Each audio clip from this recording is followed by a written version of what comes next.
All right, we got Will here from the Sundogs. Hey, hey. How we doing? Doing great, Max. Hot out here, but no big deal. It's just summer. Yeah, that's right. We're used to it. We're in the middle of World Cup frenzy here in Atlanta, Yes, but we are. We have air conditioning in the States, so that's nice. I heard that the Europeans are kind of catching on to that the AC is not a bad thing. I think they should adapt there, because it really is a beautiful thing. They're not big on adapting over there. We'll see. Yeah. Right. Well, so we're standing in front of the Variety Playhouse here. I know you got a show coming up August, right? August With 15th. Sundogs? Yeah, the Sundogs are playing again on August 15th. We're doing our the Sundogs present the Tom Petty Show, which we love to do. Yeah, Can't yeah. wait to do it again. So tell me a little bit how that came to be, that show. And I know you guys have been around for a good while, but that's fun. It's a good question, Max. I'll tell you.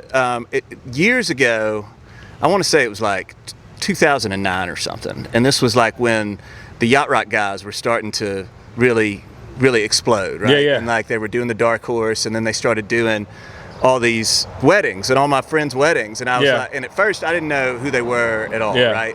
And I was like, oh, they're whatever, that's nice shtick or whatever. I don't care about that. But then I went, they did my friend's wedding, and I went to see the wedding at Piedmont Park, and immediately I saw that it was Nick and Pete, who were in YOU, who we knew back from playing at Smith's back in the day, when the Sundogs and YOU, and I was like, oh, that's Nick and Pete. They used to play with Kevin, Kevin Leahy was our drummer. Yeah. And then within like 30 seconds of their first song, I was like, oh yes, I totally get it. That's incredible. And I want some of that. Yeah, yeah. And so as a band, we started talking about like, what can we do that we would never get tired of, and we can put our heart and soul into, but we would never get bored of it. And it was kind of a universal thing. It was like, let's do Tom Petty music. We all love Tom Petty. You know, it fits our band aesthetic. People were always comparing us to the sound anyway, which is certainly a choice. I mean, we love Tom Petty. Every band, American band, loves Tom Petty. Right. So we started doing that in 2010. Nice. So this is the 16th year of us doing this show. And I saw there was a single release too, Refugee. Did I see that on Spotify? Yeah, we did Refugee, which we're really proud of. Sounds great. Especially my brother Lee. He really crushes that vocal, man. Yeah. The vocals are great. Which is not an easy thing to do, considering everybody knows by heart the vocal. Right, you know? right. But he crushed it, man. You guys, I'm so proud of him. It's a great cover, but you have your own sizzle on it, which is nice. That's the idea of the whole show, Max. Honestly, is that we're not trying to put on a hat like like the videos or the Mad Hatter stuff or any we're the Sundogs, but we're doing Tom Petty music. So we're very faithful to like the key riffs and all of that stuff, but for the most part we just play it like we would play. Yeah, people seem to like it, so we dig it. It's a Saturday night too. It's a no-brainer. It's gonna be fun, man. What a time here in Little Five Points. It's gonna be fun. The yacht will be kicking. There you go. All these places will be great. Kind of an end of summer, back to school type of thing. It's gonna be fun as hell. And the Sundogs have been around a while too. I mean, you got a lot of original music as well. You still kind of cooking on that side of things? Yes, sir, man. Yes, sir. We're always writing songs and recording up at Jeff Mills's place up in Duluth. Who Jeff's our drummer. He has a great spot up there.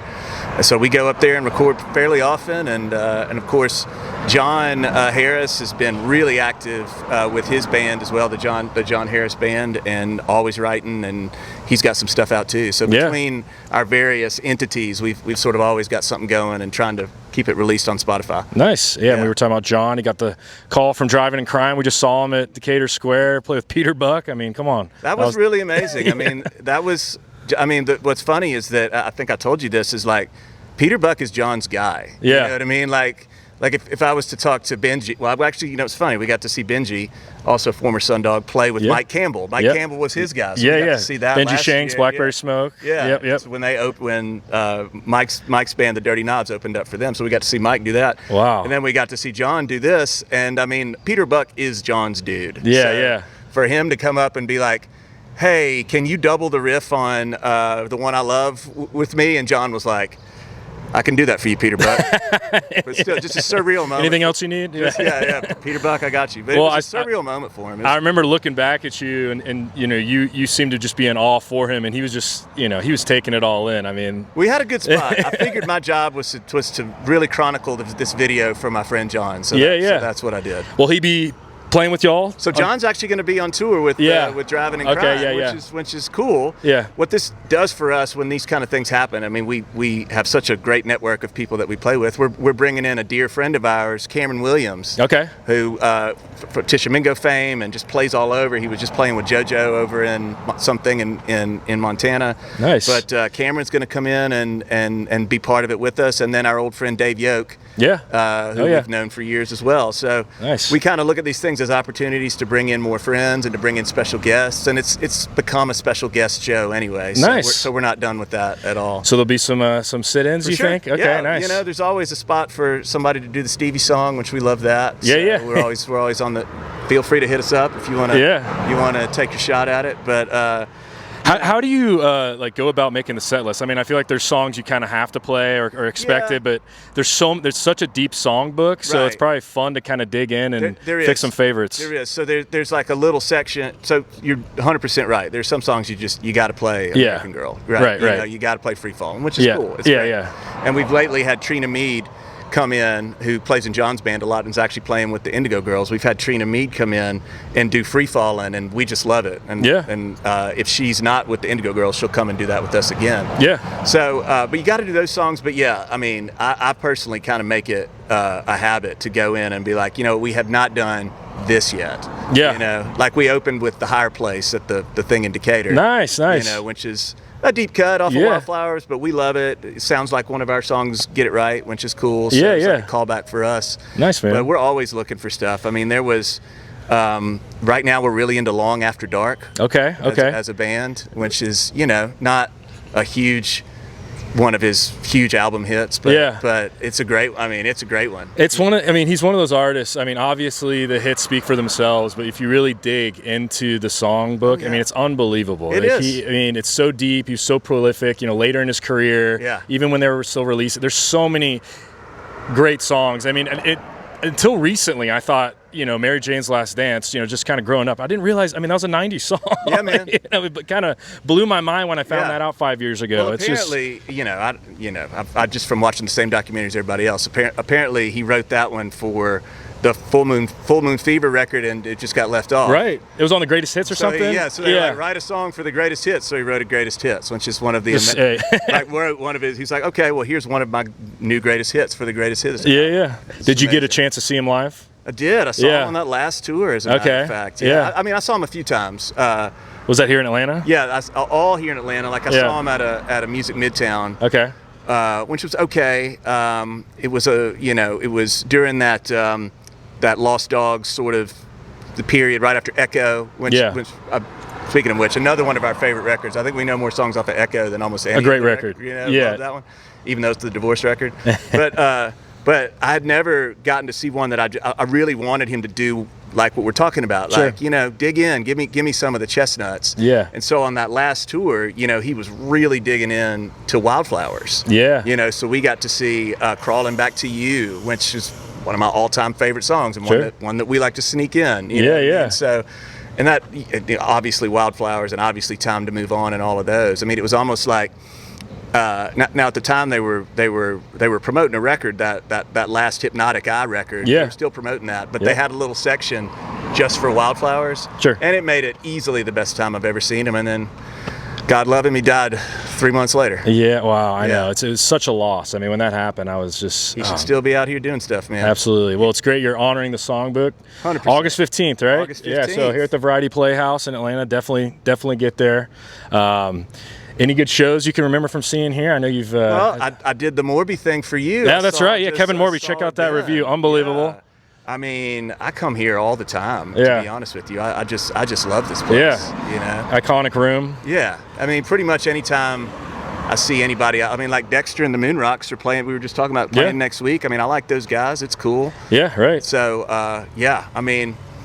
I don't know, just all kinds of. I remember seeing His Golden Messenger, who right early when I was still loving those guys. I mean, I still love those guys, but just learning about them, and they opened up for Dawes, and Dwayne Betts was playing with Dawes during that particular time, which was weird. Yeah. But cool, and it was just like little weird things like that happen all the time over here. I think it was a Thursday night. Yeah. You know, that's why this room is so wonderful. For sure, and so that kind of segues nicely into the segment I was telling you about. It's called First Best Quest. Let's play your game. Let's do it. Yeah. So it's fun. It's just a fun window into artists' perspective as fans, right? So everyone remembers their first show. Do you have a first show story or a show that kind of you remember as your first? I'm gonna go with like my first band that I sought out and went and saw. Band. Yeah. Right. Because I mean, my parents took me to see John Denver, which was amazing, but I was a little kid. So, you know what I mean?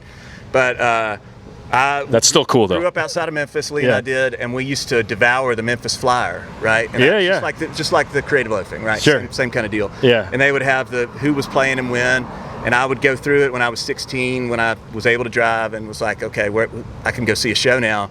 And there was this band on there, and I just saw the name. It was Big Ass Truck. Do you remember Big Ass Truck? I can't say that I do, honestly. Big Ass Truck. They had a moment. They did have a moment. And what a name. And actually, Steve Selvage, their lead guitarist, is he's playing with Craig's the Hold Steady. He's been playing with them for years now. Yeah. He's been playing with those guys for years now. Nice. But anyway, saw those guys here actually. There you go. See, same thing. Yeah. So, I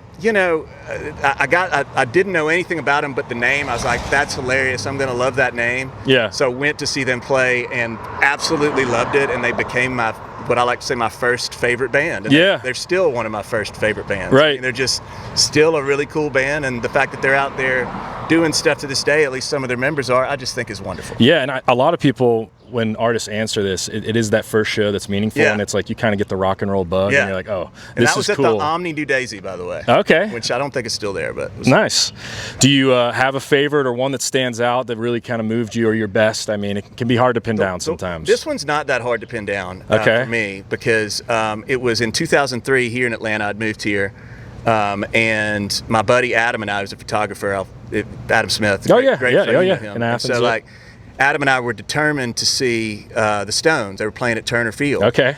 But we were broke, you know, and it was like we had a strategy, which you could do back then. It was like, we're just going to wait until like 30 minutes before the show. We're going to drive up there, and we're going to do the best scalp that we can. Yeah. So we go up there, and we run into this dude, kind of sketchy looking dude, as would happen back then. He's scalping, but it's literally like 30 minutes before showtime, and I guess we caught this guy at a good moment. He's ready to offload these tickets, and he's like, there you go. Here's 2 tickets on row C. Yeah.